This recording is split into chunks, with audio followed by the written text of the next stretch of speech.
கருதப்படுவாள். அம்மாவா நினைக்கணும். உண்மையா அப்படித்தானே? எல்லாருமே நம்ம அம்மையார் தவிர மற்ற எல்லா பெண்களையும் அம்மாவா நினைக்கிறோங்கிறது தான் நம்முடைய பண்பாடு. அதனால அது அந்த மாதிரி லெட்டரில் எழுதியிருக்கு. அதை வாசிச்ச ராமா நீ வரியாப்பா, நம்ம போய் பார்த்துட்டு வரலாம்ங்கிறார். உடனே குழந்தை ராமபிரான் சொல்கிறான், நான் தான் அன்றைக்கே சொன்னேனே அப்பா நீங்கள் எது சொன்னாலும் நான் கேட்குறோம் அப்படின்னு சொல்லியிருக்கேன், நான் உடனே வரேன்னார். குழந்தைய அழைச்சின்னு போனார். ஆச்சரியமா மிதிலாபுரிக்கு உள்ள நுழையிறா. ஆச்சரியமா அந்த மிதிலாபுரியில் ஒரு வடிவழகை பார்க்கிறார். மேலே பார்த்தா கன்னிமாடம். கன்னிமாடத்தில் பார்த்தா அநேக பெண்மணிகள் நிற்கிறா, பெண் குழந்தைகள்லாம் நிற்கிறா, சீதையை நிற்கிறாங்க. அந்த சீதையை நிற்கிறா. அப்படி பார்க்கும் பொழுது ராமனை பார்த்து சீதை தோழிகள்லாம் சொல்கிறாள், வீதி சுருக்கம் வச்சிருக்காளே, வீதி சுருக்கம் வச்சிருக்காளே. வச்சிருந்த உடனே அந்த வீதி சுருக்கத்தில் இந்த வராரே இந்த பரமபுருஷர், இவரே அந்த தனுஷ நாந்தியை கிட்டா பரவாயில்லையே, இவருக்கே நம்ம சீதையை கல்யாணம் பண்ணி கொடுத்துடலாமே, அவ்வளவு அழகா இருக்காரே அப்படின்னு அவ அழக வர்ணிக்கிறார். தயரதன் புதல்வன் என்பார், தாமரை கண்ணன் என்பார், புயல் இவன் மேனி என்பார், பூவையே பொருதும் என்பார், மயலுடை துளவம் என்பார், மானிடர் அல்லர் என்பார், இன்பர் இவ்வூரில் வந்த முனிவனை இறைஞ்சும் என்பார், தயரதன் புதல்வன் என்பார். அவள்லாம் பேசுகிறாளா?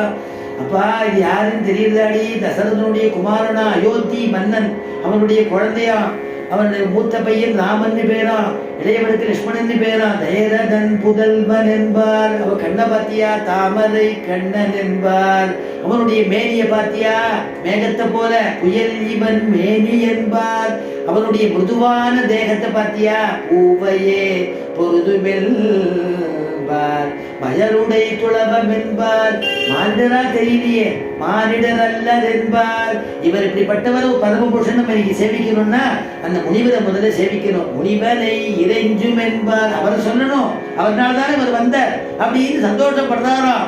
அப்படியே பார்த்துட்டே இருக்கும் பொழுது அங்கேருந்து பார்க்க மேலே சீத்தம்மா பார்க்கிறா. அப்படிப்பட்ட பரமபுருஷன் யார்?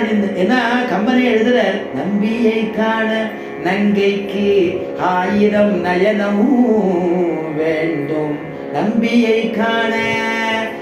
அவ அயோத்திக்காரன் இருப்பாள் இல்லையோ, எங்களுடைய நம்பின்னா சுந்தர பரிபூர்ணன்னு அர்த்தம், மிகவும் அழகுடையவன் அர்த்தம். நம்பியை காண நங்கைக்கு 1000 நயனம் வேண்டும் அப்படின்னா எங்க ராமனை பார்க்கறதுக்கு அயோத்திக்காரெல்லாம் சொல்றாளாம். அங்க வாக்கப்பட்டிருப்பா இல்லையோ, எங்க ராமனை பார்க்கறதுக்கு சீதைக்கு 1000 கண்ணு வேணும்னு. உடனே அவா சொன்னாலாம், எங்க சீதையை உங்க ராமன் பார்க்கறதுக்கு ஒவ்வொருத்தரையும் 1000 கண்ணு வேணும், ஞாபகம் வச்சுக்கோன்னாலாம். அவ்வளவு அழகுனாலாம்.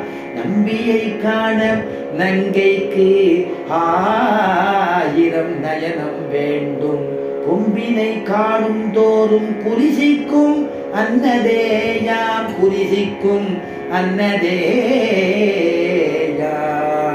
அப்படி எல்லாம் இருந்து மேல பார்க்கிறார். பார்த்துட்டு ஆச்சரியமான விதில இல்லையா?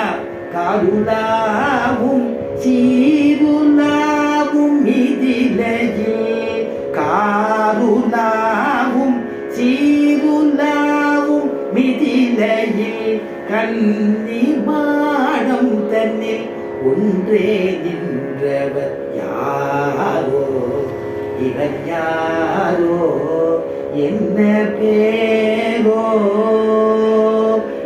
அதனால ஷார்ட்கட்ல போக வேண்டியது. 1 மணி நேரம் 1.5 மணி நேரம் போறாது. அவ்வளவுப்பட்ட விஷயம் இருக்குதுல்ல, அதுலயே உள்ள புகுந்துடும் இல்லையா? அதனால டைம் போதே தெரியல. அப்படி சீதையை ராமன் பார்க்க, ராமன் அதுதான் கம்பனும் சொல்லும் போது அண்ணனும் நோக்கினான் அவளும் நோக்கினான்னு அற்புதமாக, அதாவது அருணாச்சல கவிதாயுடைய பாட்டு தான் அது. அப்படி அனுபவிக்கிறார். அனுபவிச்சோடனே எல்லாரும் உள்ள போயாச்சு. எல்லாரும் உடனே இங்க எல்லாரும் தசரத அந்த சபையில எல்லாரும் அந்த தனுசு கிட்ட வர, என்ன தனுசுங்கிறா? சிவதனுசுன்னு. அவர் சிவதனுசோ நான் ஏற்றது இல்லைங்கிறான். ஆக்சுவலா அதை தூக்கவே முடியாது. ஏன்னா அப்பேற்பட்டதான வயிற்று உள்ளதான். அவன் பரம்பரையிலேயே அதை தூக்க முடியாதபடிக்கு அதை ஒரு பெரிய பொட்டியில உள்ள வச்சு பாதுகாக்கிறா. அதை 8 சக்கரம் போட்டிருக்காங்கிற, 8 சக்கரம் போட்டு ஒரு வண்டியில வச்சிருக்கா. அந்த பொட்டியை தனுசு சிவ பூஜை மட்டும் பண்ணுவாளாம். அப்படி வச்சிருப்பா. அதை எடுத்துட்டு வரதுக்கு 5000 பேர்னு எழுதுறா. அப்படின்னா இவனை யாராவது நகர்த்த முடியுமா? எல்லாரும் கை கூப்பிட்டான். உடனே ஜனகருக்கு வருத்தமா போயிடுது. இப்படி இருக்கே, என்ன ஆயிடுதே, இந்த மாதிரி ஒரு வீரனும் இல்லையான்னு. உடனே ராமபிதாவுடைய கண்ணு சிவக்கிறது. உடனே கண்ணு செவந்த உடனே அந்த விஸ்வாமித்திரரை பார்த்து கேட்கிறார் ஜனகர், யார் இவர்கள், யார் இவர், இவர்